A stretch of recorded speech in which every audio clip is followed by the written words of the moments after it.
Chers frères et sœurs, membres de l'Église catholique libérale d'Afrique, et vous les sympathisants réunis dans le forum La Lumière dans le christianisme ou la vraie foi catholique, nous vous saluons au nom de notre Seigneur et Maître Jésus-Christ et nous vous souhaitons bonne et sainte année 2026.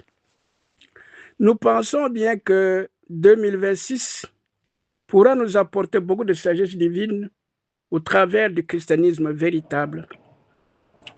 J'ai entendu ce prêtre parler d'Isaïe qui a reçu un message pour qu'il puisse chanter le Sanctus. C'est vrai, mais il était où? Nous devons dire la vérité sur le christianisme. Aussi longtemps que nous ne disons jamais la vérité, nous n'enseignons rien. L'évangélisation signifie enseigner la vérité. Isaïe, Ézéchiel, tous ces prophètes que vous êtes en train de voir dans l'Ancien Testament, il n'y a aucun juif. Il n'y a aucun juif. On peut leur donner le nom des juifs, mais il n'y a aucun nom de juif. Il n'y a aucun nom de romain. Il n'y a aucun nom de l'homme de l'Occident. Il n'y a aucun nom de quelqu'un d'autre en dehors de l'Égypte antique. Et voici l'histoire d'Isaïe. Isaïe, c'était une bonne personne. Isaïe était une très bonne personne et il s'est fait prêtre. Beaucoup de gens pensent que pour se faire prêtre, il faut d'abord aller faire la théologie. Non, non, non, non, non. C'est le pouvoir que l'évêque vous donne. Et je vous ai toujours dit que c'est un pouvoir qui est venu avec le prophète Enoch.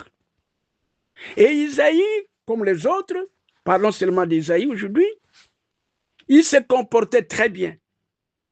Quand vous vous comportez très bien, vous êtes homme de la terre, le monde céleste peut vous inviter.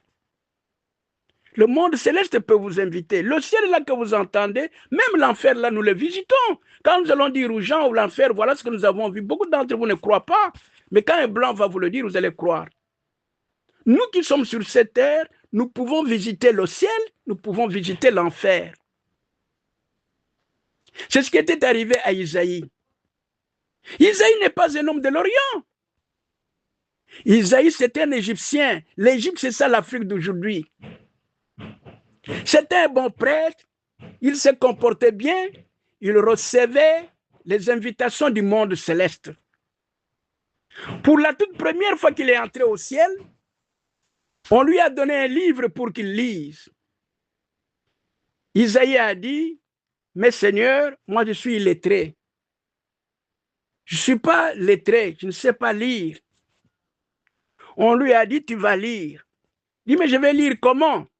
On a pris le charbon que vous utilisez, que les prêtres utilisent pendant la messe. Beaucoup de gens ne connaissent pas le mystère du charbon. Le monde céleste, les anges ont utilisé le charbon, ils l'ont brûlé. On dit, tu mets dans ta bouche. Isaïe a pleuré, dit, Seigneur, je ne suis pas méchant. Si vous me donnez quelque chose comme ça qui brûle, je vais mourir. Les anges lui ont convaincu, non, tu ne vas pas mourir. Devant les anges, l'homme de la terre n'a pas de force. Isaïe a avalé ce charbon-là ardent. Du fait qu'il a avalé le charbon ardent, il est devenu pur. Il a lu le monde entier. Il a lu le monde entier. Le livre du monde entier dont on parle, le livre, c'est le monde entier. Il a lu, il a compris. Donc parmi les Christ, Isaïe aussi est parmi les Christ. Beaucoup de gens ne le savent pas. Ce n'est pas n'importe qui va entrer au ciel. C'est à partir du ciel qu'elle était totalement purifiée. Ce charbon ardent qui est venu entre les mains des anges, c'est une grande purification. C'est ainsi que les prêtres qui utilisent le charbon, vous devez savoir bien travailler. Vous devez avoir de bonnes pensées et que votre travail soit un travail réellement de dévotion. Les anges ont mis ça dans la bouche d'Ézéchiel, plutôt d'Isaïe. Isaïe est devenu lettré. Il connaissait toutes les sciences. Il connaissait toutes les sciences. C'est ainsi que dans le mystère égyptien, tous les prêtres qui n'étaient pas encore bien préparés ou qui se préparaient toujours, quand ils veulent lire les évangiles, ils doivent d'abord faire cette prière-là d'Isaïe. On appelle ça en latin munda cor meum. Purifie mon cœur et mes lèvres, ô Dieu. qui par les mains de ton séraphin, ce sont les séraphins, les anges séraphins qui ont donné ce charbon-là à Isaïe. Purifie mon cœur et mes lèvres, ô Dieu, qui par les mains de ton séraphin a purifié les lèvres du prophète Isaïe avec un charbon ardent pris sur ton autel. Ce n'était pas l'autel sur la terre en Égypte, en Orient. C'était au ciel. C'est au ciel. Pourquoi vous ne devez pas enseigner la vérité au peuple de Dieu? Isaïe n'a pas trouvé les séraphins en Palestine. C'est en Égypte antique. À partir de là qu'on l'avait transporté au ciel. C'est là où les séraphins, à l'autel de Dieu, lui ont présenté le charbon ardent. C'est comme ça qu'il a dit. Et maintenant, le prêtre doit dire, par ton infinie bonté, de me rendre assez pur pour annoncer dignement ton saint évangile. Si, toi, prêtre, avant de dire l'évangile, tu ne pries pas cette prière de Munda Cormeillum, tu fais des histoires inutiles. C'est pour cela que nous trouvons que même dans vos églises, n'importe qui peut lire les Écritures. Mais le monde invisible ne va pas vous écouter. Les morts ne vont pas vous écouter. Les inanimés ne vont pas vous écouter. C'est ainsi que vous ne faites pas grand travail. Munda Cormeillum, c'est une grande prière. Ça ne prend pas beaucoup de temps, mais vous invoquez que l'ange mette aussi le charbon ardent dans votre conscience, dans votre bouche, pour que vous puissiez annoncer la vérité.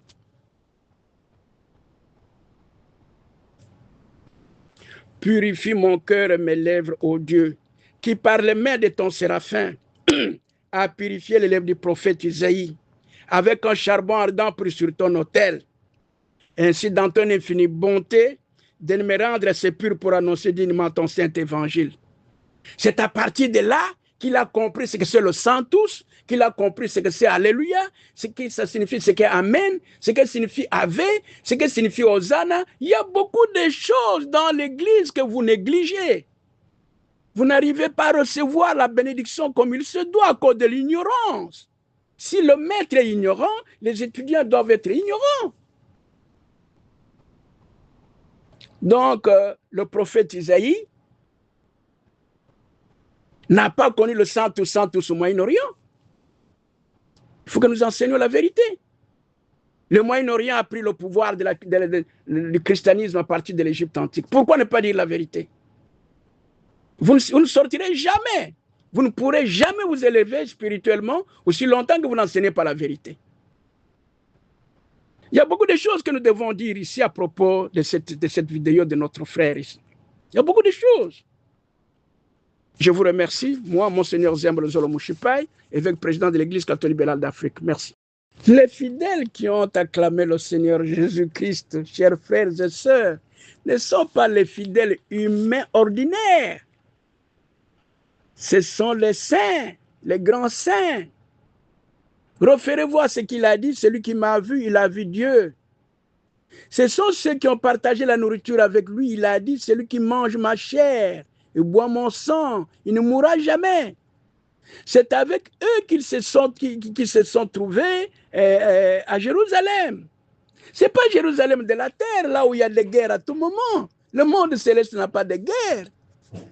Le monde terrestre n'a pas d'impérialisme. Mes frères et sœurs, le christianisme, nous sommes à l'ère du Verseau, il doit retourner sur les rails. Et je pense que l'Église catholique libérale d'Afrique est l'une des églises, et l'une des premières églises qui commence à revenir sur le rail, là où nous avons été déraillés par les églises de l'Occident à la fin du IIe siècle. À la fin du IIe siècle, les églises de l'Occident ont fabriqué leur christianisme à eux à partir des conciles. Parce que c'est un christianisme qui protégeait les intérêts impériaux. Ce n'est pas le christianisme qui a enseigné la vérité. Ce n'est pas le christianisme pour libérer l'homme. Au contraire, pour l'impérialisme romain. Alors, si vous devez le considérer comme christianisme, malheur à vous. Nous devons apprendre la vérité. Nous devons apprendre la vérité de Dieu pas apprendre la vérité parce que ça vient d'un théologien, un théologien qui enseigne déjà les choses qui n'ont pas de sens. Qui n'ont pas de sens. Quand quelqu'un vous parle déjà de Jésus, le Fils de Dieu qui est mort sur la croix par la volonté de Dieu, comme si Dieu pouvait donner l'ordre qu'il y ait des crimes, comme si l'enfant de Dieu est mortel, alors tout cela, ce sont des choses qui n'ont pas de sens. Ce sont des choses qui n'ont pas de sens. Ils ont enseigné ça depuis des siècles et maintenant nous sommes en train de les détruire. Nous les détruisons parce que c'est la connaissance spirituelle, c'est celle-là. Nous ne la détruisons pas dans le sens politique, nous la détruisons parce que l'homme doit connaître la vérité et c'est seulement la vérité qui doit nous affranchir. Il n'y a jamais eu Isaïe en Orient. Jamais. Isaïe en Orient, il n'a jamais eu. Les prophètes du christianisme, le christianisme que vous êtes en train de voir, ça a commencé en Égypte antique. Ce n'est pas seulement le christianisme, chers frères et sœurs. Tout ce que vous êtes en train de voir aujourd'hui, ça a commencé en Égypte antique. Si vous êtes des bons prêtres, vous devez dire la vérité. Si on ne vous a pas enseigné cela, essayez d'apprendre. Je me rappelle quand je suis arrivé pour la première fois aux États-Unis, je ne comprenais pas l'anglais, mais je suis entré dans un restaurant. C'était un restaurant chinois. On m'a donné la nourriture. Après avoir mangé, on me donne je ne sais pas comment il faut l'appeler, ça sorte de gâteau, mais quelque chose de dur là. Je casse ce truc-là, je trouve un papier là-dedans. Le papier est écrit en anglais. Bon, j'ai mis dans ma poche parce que moi je ne comprenais pas. Je dois rentrer à la maison pour utiliser mon dictionnaire français-anglais pour voir qu'est-ce que ça veut dire. Je regarde là-bas, qu'est-ce qu'ils disent? Qu'il faut écouter même votre ennemi. Il faut d'abord l'écouter. Peut-être qu'il peut être la clé de votre salut. C'est votre ennemi, mais il peut être la clé de votre salut. Écoutez tout le monde. Et puis après, faites le jugement. Mes frères et sœurs, les mots là que vous entendez, sans tout, on ne les cite pas n'importe quand. Amen, on ne les cite pas n'importe quand. Ave, on ne les cite pas n'importe quand. Alléluia, on ne les cite pas n'importe quand. Hosanna, on ne les cite pas n'importe quand. Le Kyrie, on ne le cite pas n'importe quand. Il y a beaucoup d'autres choses dans la grande spiritualité. Parce que ces choses, si vous le dites avec concentration, si vous le dites pendant des bonnes messes ou des bonnes actions spirituelles, vous vous illuminez spirituellement, vous illuminez aussi votre entourage. C'est ça l'avantage qu'il y a dans le vrai christianisme. Donc, cessez de dire, de faire n'importe quoi parce que vous êtes habitué de le faire. Vous perdez beaucoup de choses. Vous augmentez des incarnations sur terre. Vous n'arriverez pas facilement à devenir Christ. Il faut faire attention. L'homme doit savoir se comporter. Et il doit apprendre. Et on apprend même des plus petits que soi. Je pense que vous connaissez les fables de La Fontaine. Il a aussi triché là, ce sont les fables d'un Africain. Il a triché, mais les églises ne nous ont pas dit qu'il a triché. Voilà encore des choses.